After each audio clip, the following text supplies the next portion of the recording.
This mackerel stew is a stew that you can put together under a few minutes and it's absolutely delicious. Let me walk you through how you can make yours. Here I have some onions, some chili pepper, some tomato and some tatashe. I added a little bit of water to it, cover the pot and allow to boil for about 15 minutes. Boiling the pepper before I blend it, it adds a whole lot of flavor into the pepper. Once it's perfectly boiled, turn off the heat and allow to cool down a little bit and go ahead and blend it until it's perfectly smooth. In a pan, I added some vegetable oil and palm oil. Allow to heat up a little bit and go ahead and add the blended pepper. Make sure you blend your pepper until it's very smooth, alright? Add a little bit of water to the bowl and pour that into the pepper as well. Add seasoning cube and salt and give everything a good mix. This particular stew, it doesn't require for curry and thyme, alright? This is omiobe. We Yoruba, we call this omiobe, alright? But you can use it for anything that you want, alright? Cover the pot and allow to cook down a little bit.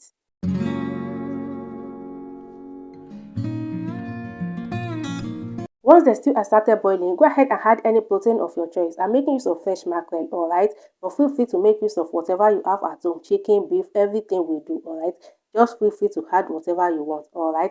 I added the fish and I give everything a quick stir. If you are making use of fish, be gentle when you are stirring it, alright? So you don't break the fish apart, alright? Once I stir everything together really well, I cover the pan again and continue to cook.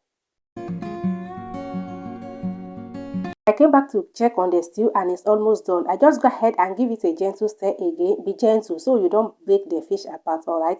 I tasted for seasoning, everything was perfect. I covered it back and continue to cook until it's perfectly done. And you guys, this stew is so simple to put together but absolutely delicious. Trust me, go and give it a try. Cover it and continue to cook until it's perfectly done.